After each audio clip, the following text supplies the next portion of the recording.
Hey everyone, so today I'm going to make a quick video about how to set up a Leopard Gecko tank, what you're going to need to put in it, and how you're going to set it up for the first time. So what you're going to need to start with is a tank. It can be lots of different types of tanks. I use these rubber tubs, plastic tubs, because they are part of the reptile rack I use. You can also use standard fish tanks, like your 10-gallon fish tank. For a single leopard gecko, you want about a 10-gallon size in terms of ground space. If you have 2 or 3 leopard geckos, you'd want to get like a 20-gallon size in terms of ground space. Inside the tank, for substrate, one of the best things to use is reptile carpet. You can also use things like paper towel, real simple and easy to use. I use aspen myself. Some people will say that you shouldn't because there's a chance they could eat some of it or whatever, but I haven't had any problems. But I would suggest reptile carpet or simply paper towels. It's one of the easiest things to do. You're going to need heat. Leopard geckos need heat in their tank. You want a hot spot of somewhere around 90 degrees, and the hot spot should take up about 1/4 of their tank. So I have heat tape that goes along the back of this reptile rack, and it keeps their tank at right around 90 degrees. And you can accomplish this with a heat pad or a heat light. I'd recommend a heat pad. Probably small or medium size is good for a leopard gecko.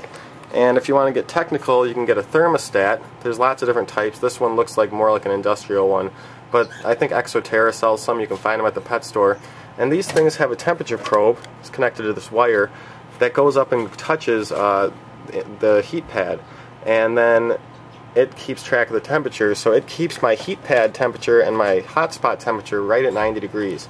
So anything plugged into this strip now, which is plugged into the thermostat, gets 90 degrees heat. So it's simple and easy. You can find those at the pet shop, and you don't have to use one, but it's nice and it keeps your temperature just perfect for your reptiles, so it's real nice to have. But you could just put a normal heat pad under the tank and just hope that that's okay too. That's what most people do. Inside the tank, you're going to want 2 hides. I got this skull, which they sleep behind and inside of. That's in the hot spot, the back section of their cage. A strip is the hot spot.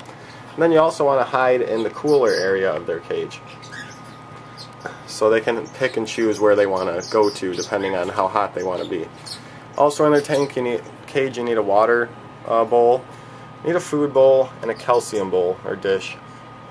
The food dish, I usually put some leopard gecko diet food in there, and it's okay. They don't eat it that much, honestly, but I like to just have it in there so there's always food in the tank.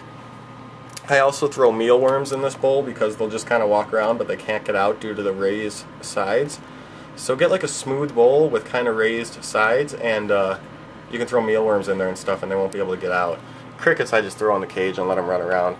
And then you want a calcium dish that you fill with calcium without D3, and you leave that, have some calcium in there at all times.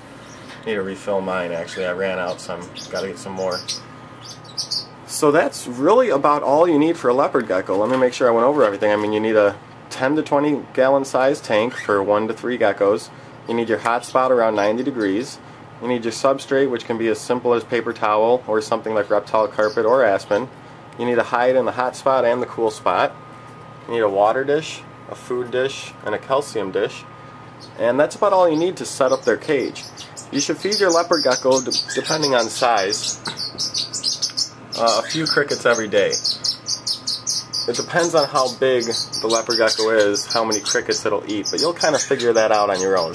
I'd start with maybe 5 crickets a day and then see if you think you should feed more or less than that, depending on the size of cricket versus the size of the leopard gecko. But you'll be able to tell too. I mean, if you're feeding your leopard gecko a little too much, he'll start getting a little bit chubbier. If you're feeding your leopard gecko a little bit too little, you'll notice your leopard gecko isn't really gaining weight. He's kind of looks a little thin. So just adjust accordingly, if you think you're not feeding enough, then feed more. And if you think you're feeding too much, then just reduce it a little bit. So I'd start with like 4, 5, 6 crickets a day. I always feed large crickets, but if your leopard gecko is pretty small though, you might want to go with medium or small. I almost never buy pinhead crickets because they're expensive for how little amount of food they give, and leopard geckos can easily swallow like medium-sized crickets even when they're pretty young. So I'd go with like medium or large crickets because you're getting more food for your price rather than the pinheads, which are just tiny and almost no food. And that's pretty much all they need. Crickets and other insects, and then like I said, I put the leopard gecko food in there, but they hardly ever touch that. You could also put like freeze-dried insects in there if you wanted something like that in the food dish. So if you guys have any questions, let me know. But leopard geckos really are easy to care for, great beginner pets. And here's one of the females I got here. I'm just going to pick her up. As you can see, also very calm. I really don't hold these guys that much, but they're very calm, easy to handle.